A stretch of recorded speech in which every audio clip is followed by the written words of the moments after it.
ये है क्लास 12 का साइकोलॉजी का chapter 5th therapeutic approach and counselling. इसमें है topic classification of psychotherapies on the basis of following parameters. क्या क्या पैरामीटर्स में यूज किए गए हैं, जैसे कि what is the cause and which has led to the problems, मतलब क्या कारण था जिसकी वजह से ये दिक्कत हुई। तो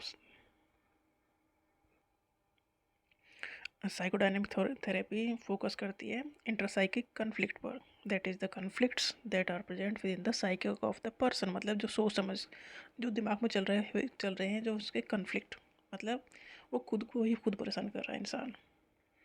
are the source of psychological problems, तो साइकोडायनेमिक थेरेपी फोकस करती है इंटरसाइकिक कन्फ्लिक्ट पर।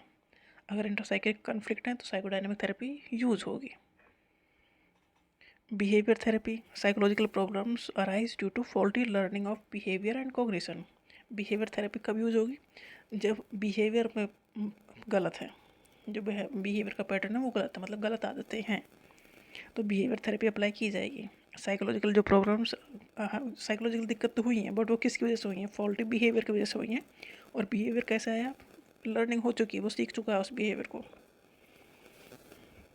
Existential therapy postulates that the questions about the meaning of one's life and existence, मतलब ये एग्जिस्टेंस थेरेपी तब यूज होगी जब, मतलब हमारा जन्म हुआ ही क्यों है, वंस मीनिंग क्या है हमारी लाइफ का, हम क्यों एग्जिस्ट करते हैं, अगर ऐसी दिक्कतें हैं, ये वजह है साइकोलॉजिकल डिस्ट्रेस की, तो एग्जिस्टेंशियल थेरेपी यूज की जाएगी।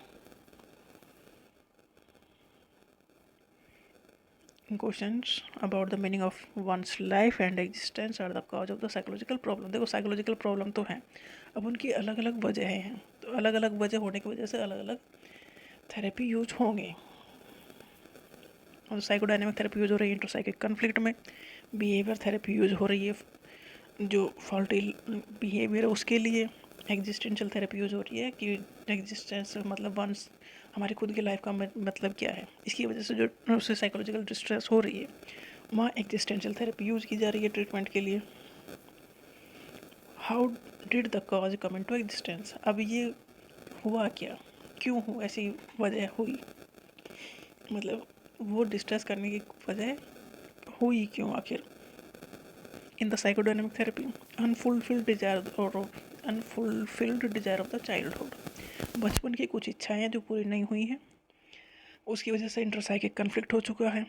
And unresolved childhood fear led to intrapsychic conflict, मतलब इंटरसाइकिक कन्फ्लिक्ट की वजह है बचपन में हुआ कुछ गड़बड़ तो हुई है उसकी वजह से। Behaviour therapy postulate that the faulty conditioning pattern, faulty learning, मतलब वो गलत चीज़ों को सीख चुका है और बर्ताव में लेके आ चुका है। फॉल्टी थिंकिंग पैटर्न आ चुका है, led to maladaptive behaviour, जैसे कि स्मोकिंग करना है, गंदी आदतें, माल एडेप्टिव बिहेवियर मतलब गंदी आदतें लग चुकी हैं। Existential therapy, it place importance on the present, it is the current feeling of loneliness, मतलब वो खुद के मीनिंग की सोच खोज में लिखना है और वो उसमें वहाँ फील हो रहा है अकेलापन, loneliness, alienation and sense of full futility of one's existence, मतलब उसे लग रहा है कि मेरा लाइफ तो बर्बाद है, मतलब व्यर्थ है सब कुछ। तो इसकी वजह से साइकोलॉजिकल प्रॉब्लम्स हो रही है, मतलब ये रीज़न इसकी वजह से आए हैं, मतलब बचपन में कुछ गड़बड़ हुआ है उसकी वजह से ये रीज़न है। बिहेवियर उसने अडॉप्ट किया है, कुछ वजह रही होंगी उसकी वजह से जो कर उसे फीलिंग हो रही है कि सोसाइटी से कट चुका है, कुछ हमारी लाइफ को मतलब नहीं है, तो ये वजह है। तीसरा पैरामीटर है ट्रीटमेंट कैसे करोगे फिर। साइकोडायनेमिक थेरेपी अगर यूज़ कर रहे हैं तो ट्रीटमेंट का मेथड होगा फ्री एसोसिएशन। फ्री एसोसिएशन मतलब जो क्लाइंट है उससे ही उसकी सारी चीज़ें उगलवानी है, मतलब वो सब कुछ खुद बताए, क्योंकि ऐसा एटमॉस्फेयर देना उसे कि वो सारी चीज़ें उगल दे जो उसके अंदर चल रहा है कन्फ्लिक्ट। ये ट्रीटमेंट होगा। बिहेवियर थेरेपी में identify the faulty conditioning pattern and set up alternate behaviour contingency to improve behaviour, उसकी उसने बिहेवियर क्यों अडॉप्ट किया है, मतलब वो गलत पैटर्न, कुछ ना कुछ तो गलत हुई चीज़ें हुई होंगी, जैसे कि स्मोकिंग है, स्मोकिंग स्ट्रेस को कम करने के लिए, तो इसकी वजह से अब इसकी जगह हम दूसरी चीज़ लेके आना है कुछ, जिससे भी स्मोकिंग अवॉइड हो सके, अल्टरनेटिव चीज़ ढूंढनी है। Existential therapy provides a therapeutic environment which is positive, accepting and non-judgmental, मतलब जो जैसे एग्जिस्टेंशियल थेरेपी हम यूज़ कर रहे थे तब वो खुद की लाइफ का मीनिंग ढूंढ रहा था, इस चक्कर में सोसाइटी से अलग हो गया, खुद से अलग हो गया। मतलब वो खुद की वर्थ नहीं समझ रहा था, उसे लग रहा था मेरी लाइफ तो व्यर्थ है। तो उसे मतलब समझाना कि जब तुम्हारी लाइफ का मतलब है, नॉन जजमेंटल अप्रोच इसके लिए रखनी है। What is the nature of the therapeutic relationship between the client and the therapist? क्या नेचर होना चाहिए रिलेशनशिप को थेरेपिस्ट और क्लाइंट के बीच में? रिलेशनशिप ऐसी होगी जिससे कि क्लाइंट या जो पेशेंट है वो सारी चीज़ें अपनी बता सके। Psychodynamic therapy assume that the therapist understand the client intrapsychic conflict. देखो साइकोडायनेमिक थेरेपी जब भी यूज़ होगी, जब भी ट्रीटमेंट कर पाएगी, तब जो थेरेपिस्ट है वो सारी चीज़ें समझ पाएगा कि इसके अंदर चल क्या रहा है। फ्री एसोसिएशन इसलिए किया जाता है कि वो सारी चीज़ें बता सके, उसके थ्रू ही थेरेपिस्ट समझता है कि इसके कन्फ्लिक्ट की वजह है क्या, फिर उन्हें वो क्लियर करता है। Behaviour therapy assume that the therapist is able to discern the faulty behaviour. Behaviour therapy तब यूज होती है तब लगता है कि इस बिहेवियर को थेरेपिस्ट चेंज कर सकता है, समझ के कि इसकी वजह क्या थी। Existential therapy emphasizes that the therapist merely provide a warm, empathic relationship. Existential therapy जिसे चाहिए वो अलग ही दुनिया में चला जा रहा है, लाइफ का ही मीनिंग ढूंढने लगा है।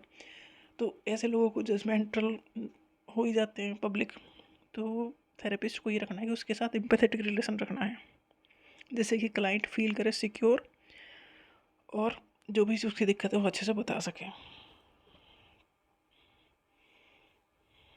What is the chief benefit to the client? क्या फ़ायदा होगा इस थेरेपी का क्लाइंट या पेशेंट को? Psychodynamic therapy value emotional insight. Psychodynamic therapy उसे बता देगी उसके अंदर जो कन्फ्लिक्ट चल रहा था वो सारी चीज़ें वो क्लियर कट बता देगी उसे, जिससे वो इंटेलेक्चुअली और इमोशनली लेवल पर उनसे सोच समझ सकेगा, देख सकेगा। तो इससे ट्रीटमेंट अच्छा हो जाएगा, मतलब वो नॉर्मल लाइफ में आ जाएगा।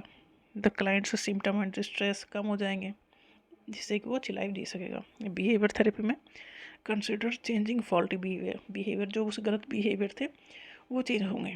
And thought pattern to adaptive ones as the chief benefit of the treatment. मतलब उसका बिहेवियर चेंज हो जाएगा, जो मॉल अडेप्टिव बिहेवियर थे सोसाइटी में रहने में जो दिक्कत क्रिएट कर रहे थे वो बिहेवियर चेंज हो जाएंगे।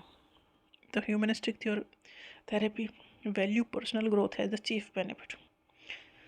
ये थेरेपी फोकस करेगी कि तुम अपनी ग्रोथ पे फोकस करो। Personal growth is the process of gaining increasing understanding of oneself, मतलब खुद को समझने पे फोकस करो। And one's aspiration emotion and motive, मतलब खुद की ग्रोथ पे फोकस करो, खुद पे फोकस करो। ये है ह्यूमनिस्टिक थेरेपी।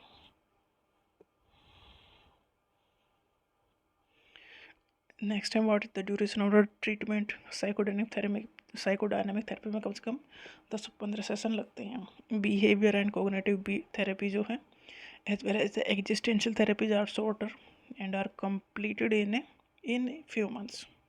मतलब जनरली साइकोडायनेमिक थेरेपी में ज़्यादा टाइम लगता है और सब जल्दी जल्दी सॉल्व हो जाती है, क्योंकि साइकोडायनेमिक थेरेपी यूज़ हो रही है इंटरसाइकिक कन्फ्लिक्ट में, और वैसे वो कन्फ्लिक्ट है जिसे बताने के लिए पेशेंट या क्लाइंट तैयार ही नहीं है, तो उनसे वो चीज़ें उगलवाना ही आसान काम नहीं है, इसमें लगता है टाइम।